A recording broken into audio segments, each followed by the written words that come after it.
บุคคลที่มีสติเปรียบเสมือนผู้มีเข็มทิศชี้ทางให้เราเดินบุคคลที่มีสติเปรียบเสมือนมีอาวุธประจำกายให้เราเดินทางบุคคลที่มีสติเปรียบเสมือนมีแสงสว่างให้เราเดินทางบุคคลที่มีสติเปรียบเสมือนมีเภสัชทั้ง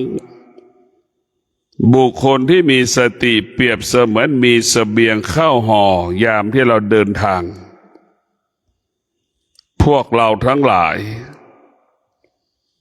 สตินั้นมีพลังและมันมีอานุภาพทำให้เรานั้นเกิดคำว่าความสุขหนึ่งคำที่สองทำให้เราเกิดความสงบสุขให้กับชีวิตของเราครอบครัวของเราประเทศชาติของเราครอบครัวใดดำรงตนด้วยสติอาศัยสติพึ่งพาสติครอบครัวนั้นจะอบอุ่นแปลสภาพเป็นความสุขความสุขแปลสภาพเป็นสันติสุข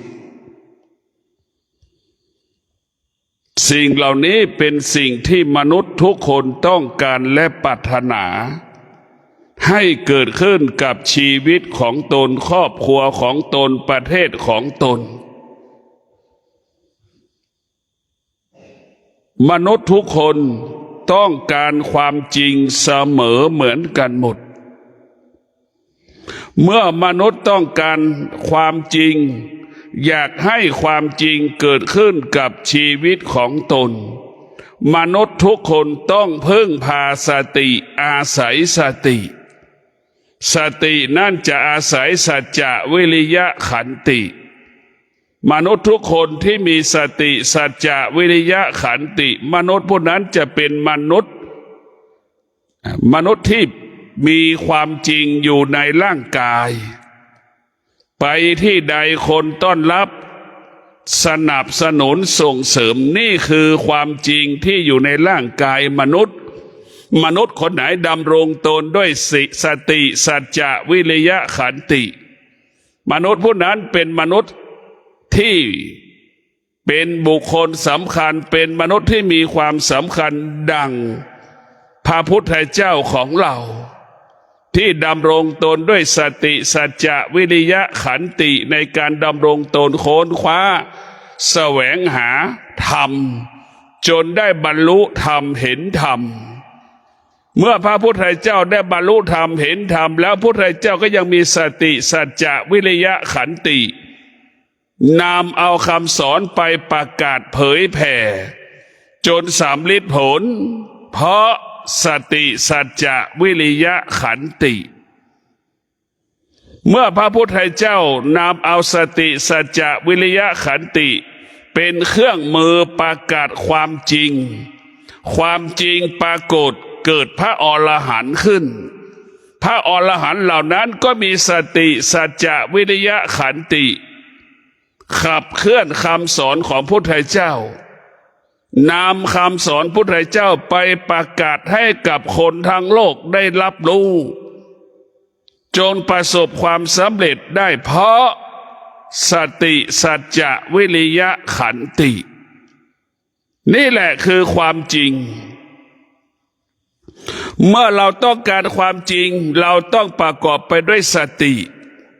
เราก็จะเห็นความจริงว่าความสุขมันเกิดขึ้นที่กายความทุกข์มันเกิดขึ้นที่กาย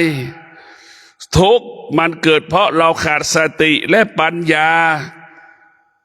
ความสุขเพราะเรามีสติและปัญญาเราจะเห็นได้ว่าความสุขของสติปัญญาเป็นความสุขทางจิตและเป็นความสุขทางกายที่บริสุทธิ์เพราะจิตมันสงบกายมันก็สงบ จิตมันสุขกายมันก็สุขนี่คือสติปัญญาตรงกันข้ามโลกมนุษย์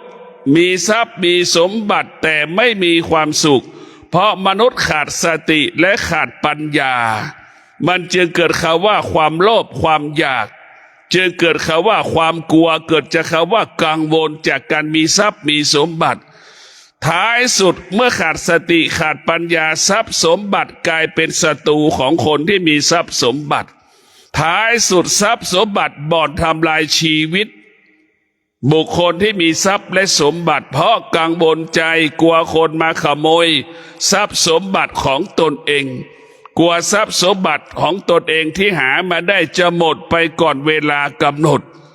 หมดก่อนที่เราจะแก่จะเจ็บจะตายทุกข์ใจทรมานใจนี่แหละพวกคนที่ขาดสติขาดปัญญามันจะเกิดคำว่าวิตกกังวลพัฒนาเป็นความทุกข์ความทุกข์พัฒนาเป็นการซึมเศร้าซึมเศร้าพัฒนามาเป็นภาระเป็นปัญหาให้กับครอบครัวและสังคมโลกพวกเราทั้งหลายสติเท่านั้นที่เราจะรับรู้เรื่องความจริงทุกมิติทุกเรื่องต้องอาศัยสติสติเปรียบเสมือนผู้ซื่อสัตย์ต่อจิตเป็นผู้ปรารถนาดีต่อจิตจิตเปรียบเสมือนคนทั้งโลกสติเปรียบเสมือนผู้ปรารถนาดีต่อคนทั้งโลกเปรียบเสมือนพระเยซูเปรียบเสมือนพระพุทธเจ้าที่ปรารถนาดีต่อโลกของเรานะสติเปรียบเสมือนพระศิวะพระนารายณ์พระพรหมผู้ปรารถนาดีต่อประชากรของโลกแต่พวกเราทั้งหลายนะเราต้องพิจารณาว่าสตินี่แหละคงอยู่เป็นอยู่พระพุทธเจ้าปรินิพพานไปแล้วมากกว่าเม็ดทรายในพื้นแผ่นดินแต่สติยังคงสภาพเดิมเห็นไหมพระพุทธเจ้าเปลี่ยนแปลงสภาพแต่สติคงสภาพเดิมพุทธเจ้านิพพานไปเป็นนับล้านโลหลายล้านกฎหลายล้านกฎหลายล้านองค์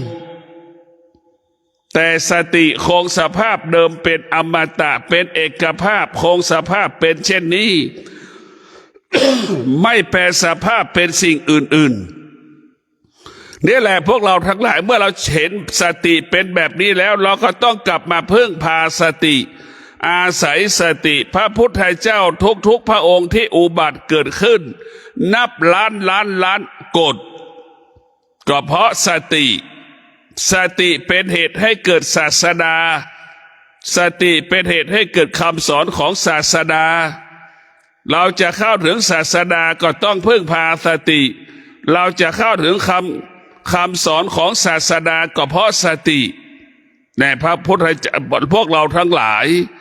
ต้องพิจารณาแบบนี้อย่างนี้ชีวิตของเราชีวิตของเรานั้นต้องประกอบไปด้วยสติเราถึงจะอยู่กับความเป็นจริงถึงแม้เราจะอยู่ในท่ามกลางของความชั่วที่มันปรากฏอยู่กับคนชั่วที่มันปรากฏเราก็สามารถอยู่กับความชั่วนั้นได้อย่างปกติและงดงามและมันสติก็คือความเข้าใจที่จะปรับตัวไม่ให้ตัวเองเดือดร้อนเสียหายให้เราอยู่นั้นหลุดพ้นรอดพ้นนะเพื่อจะเป็นกำลังของคนทั้งโลกเนี่ยมันจะเข้าใจดังเจ้าชายสิทธัตถะเห็นไหมมีสติสละความสุขส่วนตัวความสุขของประเทศของตนเองจึงสละจึงเป็นบุคคลสำคัญของโลกเห็นไหมนี่แหละคือเห็นความจริงที่โลกจะต้องโลกนี้ไม่มีที่พึ่งแล้วเจ้าชายสิทธัตถะจึงบำเพ็ญตนเพื่อจะให้เป็นที่พึ่งของคนทั้งโลกมีที่พึ่งคนทั้งโลกจะได้พึ่งพระพุทธเจ้านะพระพุทธเจ้าจึงสละชีวิตเพื่อคนทั้งโลกนี่แหละสติจึงให้เราเห็นความจริง ความจริงที่คนทุกคนยอมรับกับคนที่มีสติคนที่จะยอมรับคนนั้นต้องมีสติคนที่มีสติก็ต้องประกอบไปด้วยสัจจะวิริยะขันตินั่นแหละสติสัจจะวิริยะขันติจึงเป็นคนจริงของโลกเป็นคนดีของโลกเป็นบุคคลต้นแบบของโลกเช่นหลวงปู่มั่นเป็นพระสงฆ์ต้นแบบของพระสงฆ์ของโลกเป็นพระต้นแบบกรรมฐานของโลกเป็นพระต้นแบบสายพระวัดป่าของโลกเพราะฉะนั้นเกิดเป็นที่ยอมรับของคนทั้งโลกเมื่อพูดเรื่องพระกรรมฐานแล้วทุกคนจะคิดถึงหลวงปู่มั่นพระเจ้าในพระหลวงปู่มั่นเนี่ยก็เปรียบเสมือนพระพุทธเจ้าของคนไทยองค์หนึ่งเปรียบเสมือนพระพุทธเจ้าหลวงปู่มั่นเปรียบเสมือนพระพุทธเจ้าองค์หนึ่งของประเทศไทยเราเพราะหลวงปู่มั่นก็เป็นตัวแทนของพระพุทธเจ้าเดินตามรอยพระพุทธเจ้าหลวงปู่มั่นจึงเป็นพระผู้ยิ่งใหญ่ด้วยธรรมหลวงปู่มั่นจึงเห็นธรรมมากกว่าเห็นเสนาสนะหลวงปู่มั่นจึงสร้างศาสนธรรมมากกว่าสร้างเสนาสนะนี่แหละอานุภาพของหลวงปู่มั่นที่บรรลุธรรมเห็นธรรมจึงเอาธรรมเป็นใหญ่เอาธรรมเป็นหลักให้กับจิตให้กับกายเอาธรรมมาเป็นเครื่องป้องกันกายกับจิตให้กายกับจิตสะอาดและบริสุทธิ์ให้กายกับจิตเป็นที่อยู่ของธรรมให้กายกับจิตเป็นที่เกิดของธรรมจนถึงที่สุดหลวงปู่มั่นบรรลุธรรมด้วยกายกับจิตนี่แหละธรรมก็อยู่ที่กายกับจิตทั้งกายทั้งจิตก็เป็นที่อยู่ของธรรมธรรมก็ต้องอาศัยจิตจิตก็ต้องอาศัยธรรมกายก็ต้องอาศัยธรรมธรรมก็ต้องอาศัยกายเมื่อเราเห็นกายจึงเห็นธรรมเมื่อเราเข้าถึงกายแล้วก็เข้าถึงธรรมพวกเราทั้งหลายให้เรารู้แบบนี้อย่างนี้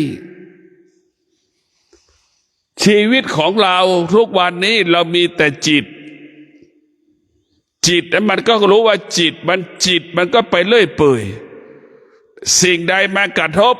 มันชอบมันก็หลงสิ่งใดมากระทบมันไม่ชอบมันก็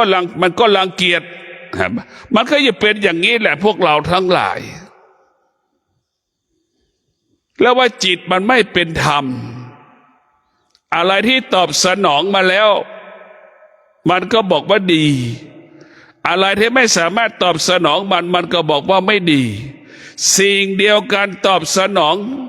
มันก็บอกว่ายังไม่ดีดังเราหิวข้าวแล้วกินข้าวเห็นไหม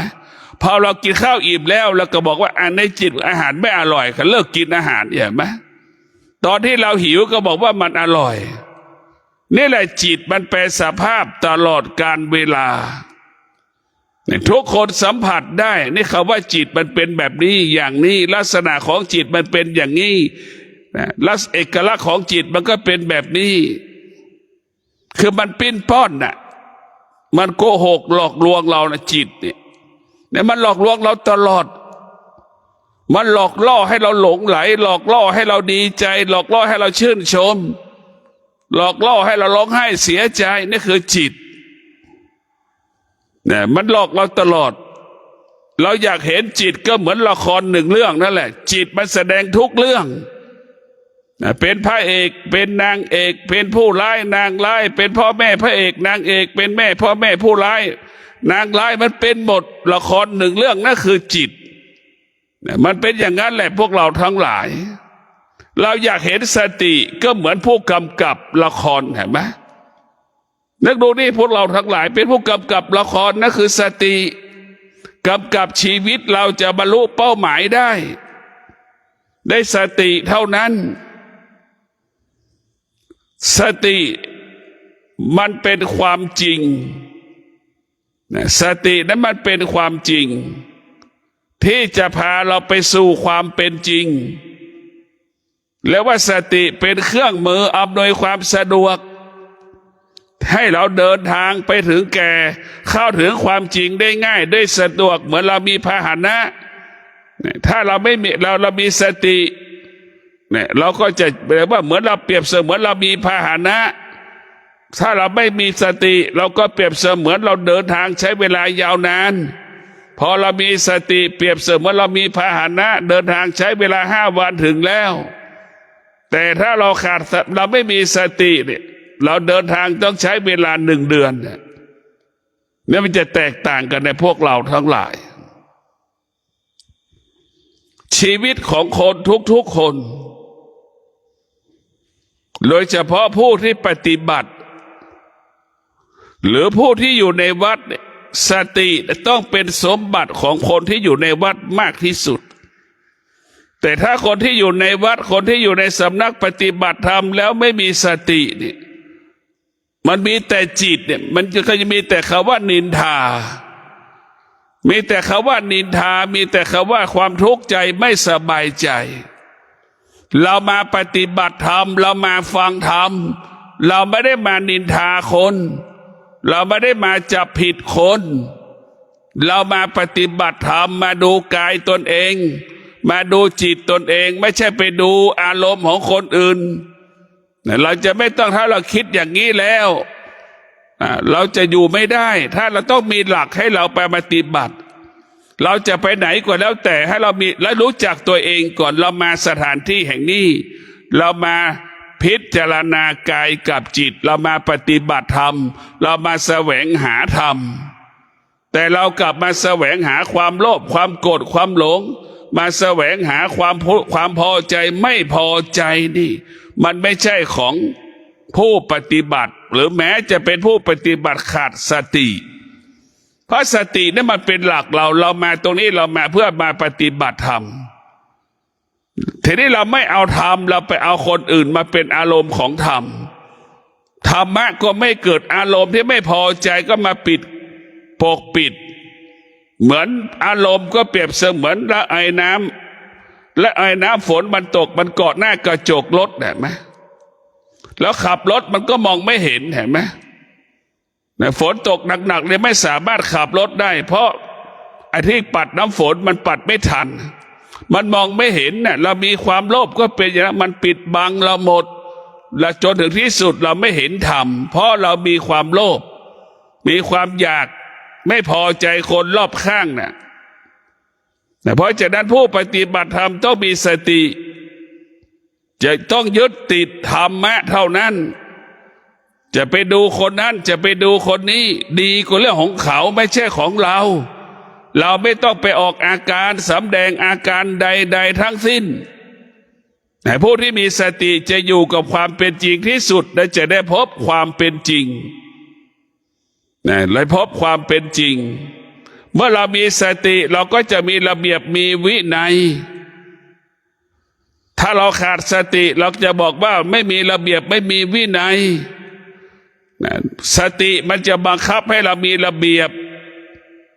ถ้าเราขาดสติทำให้เราเจริญเล่อประมาทกินนู่นกินนี่ไม่รู้สึกว่ากลัวบาปกลัวไม่กลัวบาปไม่กลัวสิ่งว่าทำผิดแต่คนที่มีสติเต็มร้อยกลัวความผิดกลัวสิ่งที่ผิดจะเกิดขึ้นนี่คือคนที่มีสติเต็มบริบูรณ์รู้เลยว่าผิดมันจะไม่ทำจะไม่แอบกินอะไรสักอย่างนี่แหละมีสติมันจะทำให้เราบริสุทธิ์กายวาจาใจบริสุทธิ์กายวาจาใจหมดใสตลอดกาลเวลาในพวกเราต้องมีสติพิจารณาความจริงของชีวิตมันเป็นเช่นนี้มันเป็นแบบนี้พวกเราต้องมีสติโดยเฉพาะผู้ปฏิบัติธรรมเราเป้าหมายมาปฏิบัติธรรมเราก็มาปฏิบัติธรรมเราต้องคิดอย่างนี้เรามาดูธรรมไม่ใช่มาดูคนนินทากันไม่ใช่มาดูจับผิดคนนั้นมาจับผิดคนนี้คนนั้นเป็นอย่างนั้นคนนั้นเป็นอย่างนี้เราจะไปสนใจเขาทำเช่นไรเขาย่อมได้รับผลเช่นนั้นเราทำดีเราก็ได้ดีอันนี้พอเขาไม่ดีแล้วเราก็ไม่ดีตามไปไม่ดีตามเขาเนี่ยมันโง่คนโง่ทั้งสิ้นคนที่ชันฉลาดก็จะไม่ไปตามกระแสอารมณ์แล้วว่าจิต กิเลสมันหลอกเราให้ไปไหลไปสู่เหมือนกระแสน้ำไหลสู่ที่ต่ำนั่นแหละอารมณ์ของเราก็เหมือนกระแสน้ำไหลสู่ที่ต่ำเพราะเราขาดสติมันก็เลยไปตามกระแสอารมณ์ที่มันเกิดขึ้นทางตาทางหูจึงทำให้เรานั้นเป็นทุกข์จึงไม่ปฏิบัติธรรมได้ธรรมก็ไม่เกิดขึ้นกับเราถ้าเรามีสติดีก็เรื่องของคุณไม่ดีก็เรื่องของคุณก็จบใครทำใครได้นี่แหละแค่นี้แหละคือเราคิดได้แค่นี้ก็จบเมื่อคิดอย่างนี้ได้ความสงบก็เกิดขึ้นกับเราความสงบก็เกิดขึ้นกับองค์กรเนี่ยพวกเรามาทางสายเอกเนี่ยทางสายเอกไม่ได้เดินไปถึงเรานะเราเดินมาเองเราจะออกจากบ้านเราก็ต้องมีสติอะไรจะเกิดขึ้นที่ทางสายเอกดีก็ช่างไม่ดีก็ช่างเราจะสำรวมกายวาจาใจอย่างนี้เราต้องมีสติสถานที่ไหนก็แล้วแต่ถ้ามันมีคนแล้วมันจะมีคำว่ากรรมเกิดขึ้นทั้งสิ่งที่ดีและสิ่งที่ไม่ดีมันเป็นปกติของมันมีตั้งแต่สมัยพุทธกาลไม่ใช่เพิ่งมีเพิ่งเป็นสำหรับยุคปัจจุบันของเราสี่คนดีคนไม่ดีมันเป็นปกติมันเกิดขึ้นมาพร้อมกับโลกบ้านทุกหลังก็ยังมีลูกที่ดีกับลูกที่ไม่ดีถ้าบ้านทุกหลังมีลูกดีทั้งหมดแม่ก็อายุ120 ปีหมดทุกคนแล้วแหละแม่จะแข็งแรงเหมือนเด็กอายุ18ทุกคนน่ะสิแม่คนไม่แก่ถ้าลูกทุกคนเป็นคนดีนี่แม่คงไม่แก่หรอกเห็นไหมแม่คงจะเหมือนเด็กอายุ20มีกำลังเพราะเราคิดไม่ได้นะพวกเราทั้งหลายบ้านทุกหลังยังมีลูกที่ดีกับลูกไม่ดีเราคิดแค่นี้แหละคิดถ้าเราคิดได้เราก็จบเราก็ยังไม่สามารถเป็นลูกที่ดีของแม่ได้เราเป็นลูกพ่อเราเป็นลูกที่ดีของแม่ได้แค่บางเวลาเขาไม่ดีก็เป็นเช่นนั้นแหละเขาอาจจะเป็นคนที่ไม่ดีได้แค่บางเวลาอีกเวลาหนึ่งเขาอาจจะเป็นคนดีก็ได้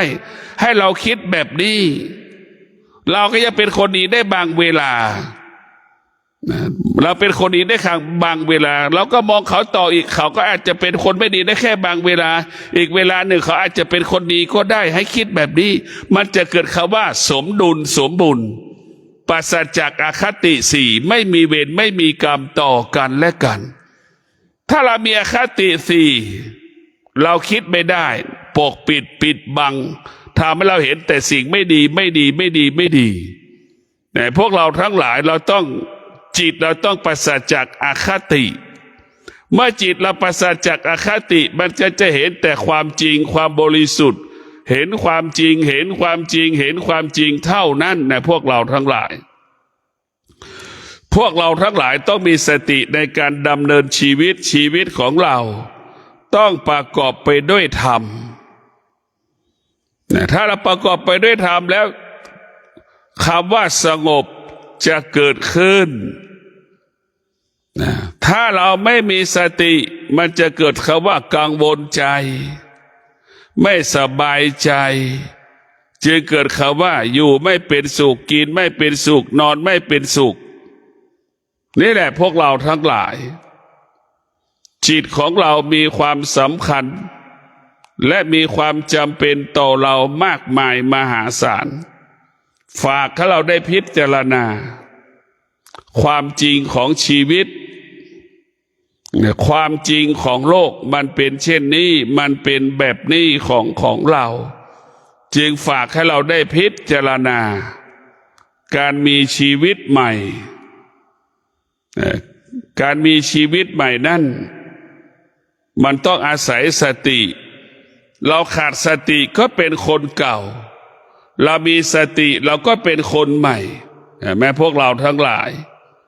เรามีสติก็เป็นคนใหม่ถ้าเราขาดสติก็เป็นคนเก่าเป็นเช่นนี้ของมันจึงฝากให้เราได้พิจารณาชีวิตของเรานั่น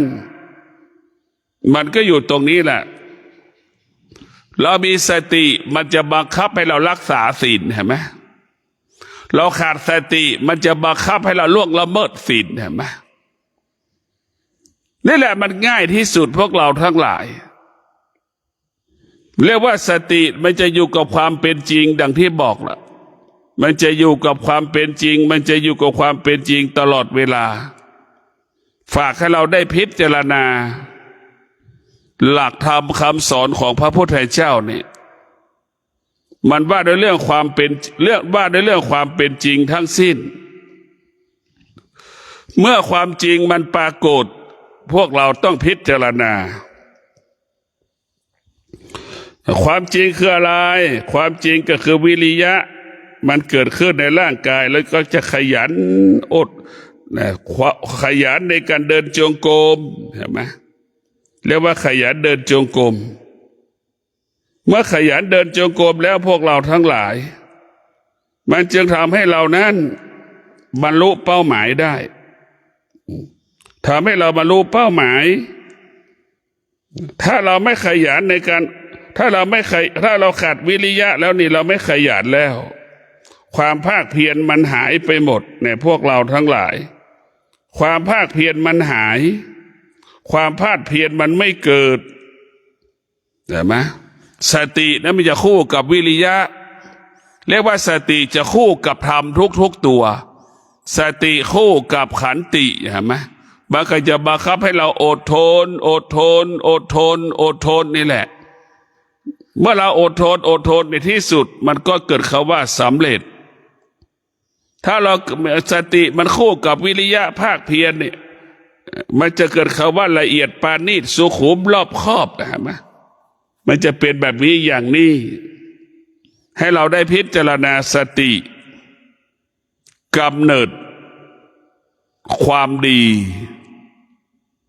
สติเป็นผู้รักษาความดีสติ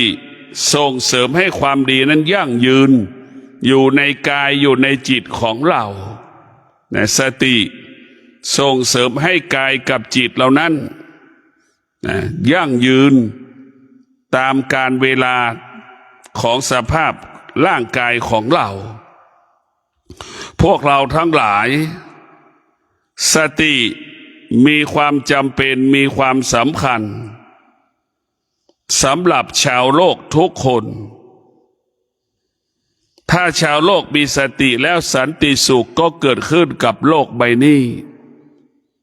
เมื่อคนชนในชาติมีสติประเทศชาตินั้นก็เกิดคำว่าสงบสุขครอบครัวใดมีสติครอบครัวนั้นก็จะเกิดคำว่าความสุขครอบครัวนั้นก็จะเกิดคำว่าสงบสุขสิ่งเหล่านี้มันจะพาเราไปสู่จุดหมายเป้าหมายในการดำเนินชีวิตของเราในพวกเราต้องมีสติในการพิจารณาชีวิตของเรานั้นมันไม่มีอะไรที่เป็นแก่นเป็นสาระเท่ากับธรรมะอันเป็นคำสอนของพระพุทธเจ้าเราไปคนที่ขาดสติก็จะไปหาสิ่งภายนอกมาเป็นแก่นมาเป็นสาระนั่งดื่มเหล้าบ้างมาเป็นแก่นสาระของชีวิตไปเที่ยวต่างจังหวัดบ้างเนี่ยเป็นแก่นสาระของชีวิตไปกินข้าวร้านนั้นไปกินข้าวร้านนี้เนี่ยนี่แหละคือเป็นเอามาเป็นแก่นสาระของชีวิตในพวกเราทั้งหลายแต่ธรรมะนั้นเมื่อเรามีสติมีปัญญากินก็มีความสุขนอนก็มีความสุขอยู่ณที่ใดก็มีความสุขเพราะฉะนั้นสติปัญญาขึ้นทำให้เรากายวาจาใจแล้วนั้นมีความสุขเกิดความสงบสุขตลอดกาลเวลาแต่เราต้องพิจารณาธรรมะมันเป็นกฎของชีวิตในดังคำว่าศีลเนี่ยศีลห้าเนี่ยมันไม่ได้เป็นเรื่องของศาสนาพุทธศาสนามันเป็นเรื่องความจริงของโลกความอดทนนี่ก็ไม่ใช่เรื่องของพุทธศาสนามันเป็นเรื่องความจริงของโลกวิริยะภาคเพียรคำสอนของพระพุทธเจ้า80,000ข้อเนี่ยมันเป็นเรื่องความจริงของโลกทั้งหมดไม่ได้เป็นความจริงของศาสนามันเป็นความจริงมากกว่าศาสนาอีก เราจะเห็นได้ว่าคนใดที่จะประสบความสำเร็จมันต้องมีสติสัจจะวิริยะขันตินี่คือมันเป็นหลักพระพุทธเจ้าก็ได้อาศัยสติสัจจะวิริยะขันติประเทศต่างๆที่จะประสบความสำเร็จก็ต้องมีสติสัจจะวิริยะขันติประสบความสำเร็จในการบริหารประเทศนั้นจะอุดมสมบูรณ์ไปด้วยทรัพย์สมบัติปัจจัยสี่ก็ต้องประกอบไปด้วยสติสัจจะวิริยะขันติแต่พวกเราต้องพิจารณาส่วนมากเราขาดสติเราจึงหยุดการทำความดีหยุดการทำความดีมัวแต่ไปทำความไม่ดีสิ่งที่ไม่ดีให้กับชีวิตไปรับรู้สิ่งที่ไม่ดีให้กับชีวิตเราตั้งคำถามว่าตาของเรานี่มันต้องการรับรู้เรื่องธรรมะหรือต้องการรับรู้เรื่องธรรมชาติพวกเราต้องพิจารณาธรรมะเปรียบเสมือนทองคำธรรมชาติเปรียบเสมือนเหล็กเรานึกดูกันแล้วกันระหว่างทองคำกับเหล็ก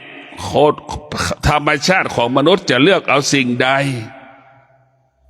ในขณะนี้หลักง่ายๆเปรียบเทียบไปเราทุกคนก็จะเลือกเอาทองไม่มีใครเลือกเอาเหล็กทุกคนก็รู้ว่าเหล็กเป็นสิ่งที่ไม่มีค่าถึงมีค่าก็น้อยกว่าทองคำทองคำเป็นสิ่งที่มีค่านี่แหละคือความจริงจะเป็นอย่างนี้ให้เราเห็นความจริงที่เป็นความจริงทองธรรมะเปรียบเสมือนทองคำธรรมชาติเปรียบเสมือนเหล็กแต่ทำไมเราไม่ใช้ชีวิตด้วยธรรมล่ะ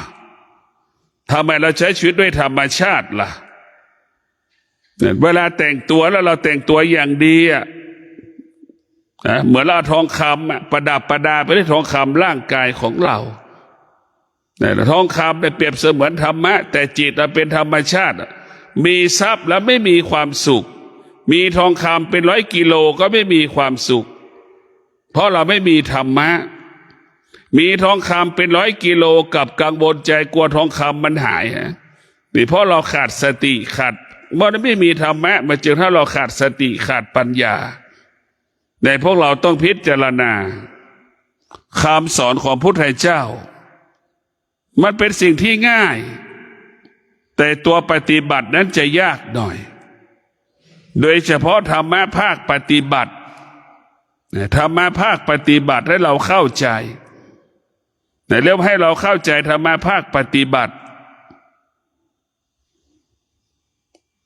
ไม่ตอบสนองความรู้สึกในธรรมะภาคปฏิบัติไม่ตอบสนองความคิดความรู้สึกดังเราเดินจงกรมเราจะต้องเดินให้ได้เดินให้ผ่านใช้เวลา30 นาที40 นาทีแบบนี้เราจะต้องเดินให้ผ่านเดินให้ได้ในพวกเรา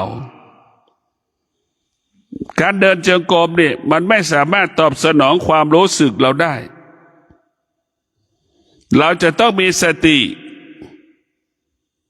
เราต้องมีสติบังคับให้มันเป็นอย่างที่เราต้องการเท้าขวาย่างอย่างเงี้ยแล้วก็แทบกับมันแค่มันตรงคำว่าเท้าขวาคำว่าเท้าขวาย่างกี่ร้อยครั้งเราก็สามารถกำหนดรู้ได้เท้าก็ย่างตรงสิ่งที่เรากำหนดเท้าซ้ายย่าง100 ครั้งเท้าซ้ายย่างก็สามารถกำหนดตรงทุกครั้งเมื่อ100 ครั้งมันย่าง9อย่างเงี้ยนี่แหละคือพวกเราทั้งหลายที่มันมีเราใช้ธรรมะไปกำกับไปควบคุมกายเราเรียกว่าการปฏิบัติธรรมคือการไม่ตอบสนองความรู้สึกไม่ตอบสนองความคิดทำลายความรู้สึกทำลายความคิดทำลายความรู้สึกทำลายความคิดทั้งหมดทั้งสิ้นจึงฝากให้เราได้โปรดพินิจพิจารณาสิ่งที่เป็นประโยชน์เกิดประโยชน์นั่นมันก็คือธรรมสิ่งที่ไม่เป็นพิษไม่เป็นภัยก็คือธรรมนอกนั้นเป็นสิ่งที่ทำลาย เป็นสิ่งที่ไม่เป็นประโยชน์เป็นสิ่งที่เกิดความทุกข์ทั้งสิ้นแต่เราต้องพิจารณาแต่เราจะต้องมาหาความจริงด้วยสติถ้าเรามีสติเราจะพบความจริงก่อนเวลากำหนดถ้าเรามีสติเราจะร่ำรวยก่อนเวลากำหนดเพราะเรามีความคิดทำให้เราทุกข์เพราะความคิด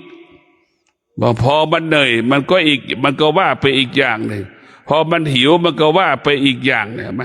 พอแดดออกร้อนมันก็อ้างอีกอย่างหนึ่งฝนตกมันก็อ้างอีกอย่างอันนี้แหละคือพวกเราต้องมีสติพิจารณาสิ่งเหล่านี้มันไม่ใช่ความเป็นจริงสิ่งเหล่านี้มันเป็นความจริงเฉพาะบุคคลเท่านั้นเป็นคนที่ไม่มีธรรมก็จะมีเหตุมีผลมีข้ออ้างมีข้อแก้ตัวทั้งสิ้นคนที่ไม่มีธรรมมันจะเป็นเช่นนั้นของมันคนที่มีธรรมเป็นคนที่ไม่มีเหตุไม่มีผลไม่มีข้ออ้างไม่มีข้อแก้ตัวใดๆทั้งสิ้นนะพวกเราพิจารณาดูคนที่มีธรรมะเป็นคนที่อยู่เหนือเหตุเหนือผลเป็นคนที่อยู่เหนือเหตุเหนือผลเรียกว่ามีอุเบกขานั่นแหละมีอุเบกขาสงบนิ่งรู้ดีก็สงบนิ่งรู้ไม่ดีก็สงบนิ่งรู้มันจะเกิดคำว่ารู้สงบรู้อยู่เหนือสิ่งที่เรารู้สงบรู้เราก็ละสิ่งที่เรารู้เมื่อเรารู้เราก็สงบไม่ตามรู้นี่คือหลักธรรมมันง่ายๆมันก็ไม่ยากแต่พวกเราทั้งหลายฝากให้เราได้มีสติพิจารณาหลักธรรมที่เป็นคำสอนของพระพุทธเจ้านี่ให้เราเห็นกายเราถ้าเราเห็นร่างกายคนอื่นนี่เราจะไม่เห็นธรรมเราเห็นร่างกายคนอื่นเป็นเรื่องโลภะโทสะโมหะเป็นเรื่องความโลภความโกรธความหลงมีสองอย่างเห็นไหมเราหลงมันเราเกลียดมันอย่างนี้แค่นี้แหละคือเราเห็นกายคนอื่นเราไม่สามารถเห็นธรรมได้เราไม่สามารถเห็นธรรมฝากให้เราได้พิจารณาธรรมธรรมก็คือกายของเรานี่แหละเราจะเห็นธรรมว่ามันไม่เที่ยงสิ่งที่ไม่เที่ยงอยู่ที่ไหนอยู่ที่กายของเราสิ่งที่เป็นเวทนาอยู่ไหนอยู่ในกายของเราสิ่งที่เป็นอุปทานอยู่ที่ไหนอยู่ในกายของเราสิ่งที่เป็นขันธ์ห้าอยู่ที่ไหนอยู่ในกายของเราอยู่ที่กายของเราเนี่ยเรารู้เห็นอย่างเงี้ยมันเป็นความจริงทุกความจริงมันเป็นความจริงทุกอย่างวันนี้เราเห็นความจริงเราทำความจริงไม่เป็นไรแต่ขอให้เรารู้เรื่องความจริงดังบุคคลที่มาทางสายเอกในอดีตก็คงเป็นผู้ปฏิบัติธรรมมาก่อนจึงเห็นค่าของภาพวิปัสสนานี่แหละพอเกิดมาชาตินี้ก็ตามหาวิปัสสนาต่ออีกอยากนั่งสมาธิอยากไปหาสัพที่นั่งสมาธิเนี่ยแหละจิตเดิมไม่เคยเห็นความจริงพอเกิดมาชาตินี้มันก็ไปแสวงหาความจริงเพราะฉะนั้นพวกเราทั้งหลายต้องมีสติเมื่อเรามีสติเมื่อใดแล้วเราจะพบความจริงเมื่อเรามีสติเมื่อใดแล้วเราจะเข้าถึงความจริงขอความสุขสวัสดีจงเกิดแก่ท่านทั้งหลายได้มีสติและดูเข้าพรรษา3 เดือนนี้ให้เรามีสติในการดำเนินชีวิตชีวิตของเราต้องประกอบไปด้วยธรรมอาศัยธรรมธรรมนี่แหละทำให้จิตเราสงบธรรมนี่แหละทำให้กายเราสงบธรรมนี่แหละจะทำให้เราเป็นคนประเสริฐคำว่าประเสริฐเป็นสิ่งที่ทุกคนต้องการขอให้พวกเราทั้งหลายต้องการเป็นคนดีต้องมีธรรมต้องอาศัยธรรมต้องพึ่งพาธรรม